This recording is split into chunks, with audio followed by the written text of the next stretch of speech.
High guys, welcome back to Foodies Fusion. আশা করছি সবাই খুব ভালো আছেন।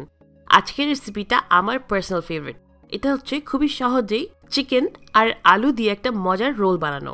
নর্মালি এরকম ধরনের রোল বানানোর জন্য প্রথমে একটা শীট তৈরি করতে হয়, তারপর অনেক ঝামেলা আছে। তবে এই রেসিপিটা খুবই ইজি, আর এটা এমন একটা রেসিপি যেটা আপনারা চাইলে বানিয়ে ফ্রিজ করে রেখে দিতে পারেন। বাচ্চাদের পছন্দ, বিকালের নাস্তার জন্য এবং মাঝে মাঝে টিফিনও দেওয়া যায়। আর দাওয়াতেও অবশ্যই কাবাবের জায়গায় এটাও সার্ভ করতে পারবেন। রেসিপিটা খুবই সহজ। আসুন এখনই বানিয়ে ফেলি। এখানে একটা চিকেন ব্রেস্ট নিয়েছি, তার মধ্যে আমি দিচ্ছি প্রায় 1 চা চামচ আদা কুচি করে রাখা। আপনারা চাইলে আদা বাটাও দিতে পারেন। রসুন দিচ্ছি 1 চা চামচ, সেটাও কুচি করে রাখা, আর এখানেও বাটা দিতে পারবেন। স্বাদ মতন লবণ প্রায় 1/2 চা চামচ এটা দিয়ে দিলাম। আপনারা চাইলে এই পর্যায়ে একটু গোলমরিচ ব্যবহার করতে পারেন, আমি এবার স্কিপ করেছি। একটু পানি দিয়ে এটাকে সেদ্ধ করে নিব।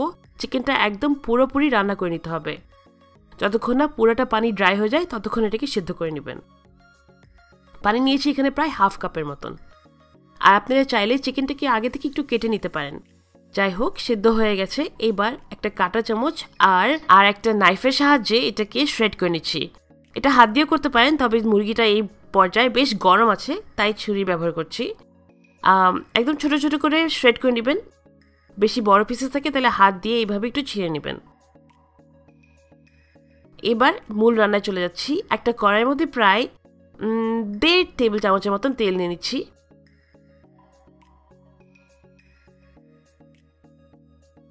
তেলটা হালকা গরম হয়ে গেছে। তারপর কুচি করে রাখা পেঁয়াজ দিয়ে দিচ্ছি প্রায় 1/2 কাপের মতন। পেঁয়াজটা যখন হালকা ভেজে যায় তখন নেক্সট স্টেপে যাব। সেটা হলো এখানে দিয়ে দিলাম 1/2 চা চামচ আদা আর 1/2 চা চামচ রসুন বাটা। এটাকেও একটু ভেজে নিচ্ছি যেন কাঁচা ভাবটা চলে যায়। সামান্য একটু লবণ দিচ্ছি আর আবারও এটাকে ভেজে নিচ্ছি। একদম লালচে করে ভাজার দরকার নেই, পেঁয়াজটা একটু ট্রান্সলুসেন্ট হয়ে গেছে। এই পর্যায়ে যে মুরগিটা আমরা সেদ্ধ করে শ্রেড করে রেখেছি সেটা দিয়ে দিতে হবে ভালোভাবে। এবার এটাকেও মিশিয়ে নিতে হবে। যদি চিকেনের কোনো বড় পিসেস রয়ে যায় তাহলে আপনাদের চামচের সাহায্যে সেইগুলিকেও একটু ছোট ছোট করে কেটে নেবেন। এখন এখানে দিচ্ছি আমি গোলমরিচ 1/2 চা চামচের মতন।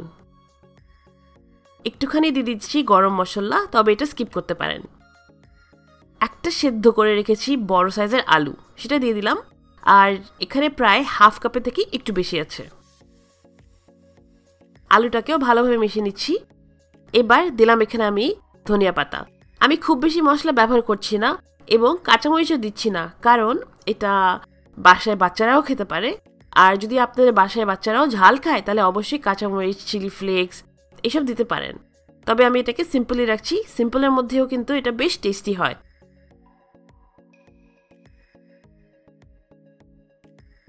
এখানে মশলা বলতে আমি শুধু গোলমরিচ এবং গরম মশলা দিয়েছি, তবে আপনারা চাইলে একটু জিরার গুঁড়িও দিতে পারেন। 2 টেবিল চামচের মতন কর্নস্টার্চ দিয়ে দিলাম। কর্নস্টার্চ না থাকলে আপনারা চালের গুঁড়ি দিতে পারেন। এটা করাতে এটা ভাজার পরেও অনেক ক্রিস্পি থাকে।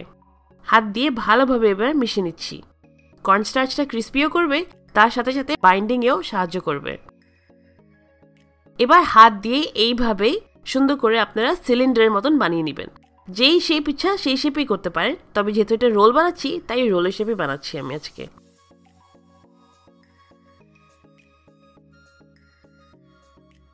যদি এই শেপটা দিতে আপনাদের কষ্ট হয় তাহলে অবশ্যই হাতটাকে হালকা একটু ভিজে নেবেন আর তারপর শেপটা দিবেন। একইভাবে সবগুলি রোল আমি তৈরি করে নিচ্ছি।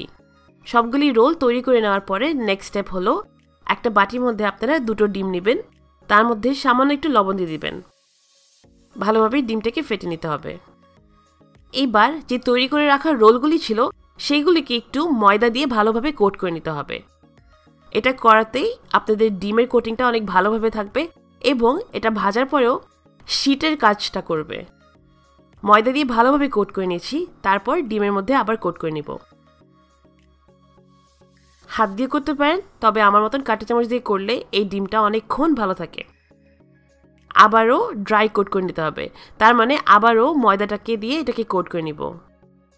ডাবল কোটিং করলে অবশ্যই আপনাদের উপরের লেয়ারটা আরও অনেক বেশি ক্রিস্পি থাকবে এবং স্ট্রং হবে। আরেকবার ডিমে কোট করে নিতে হবে। এইবার ডিমে কোট করে নেওয়ার পরে ময়দাতে না, কিন্তু আমরা ব্রেড ক্রামসে এটাকে কোট করব।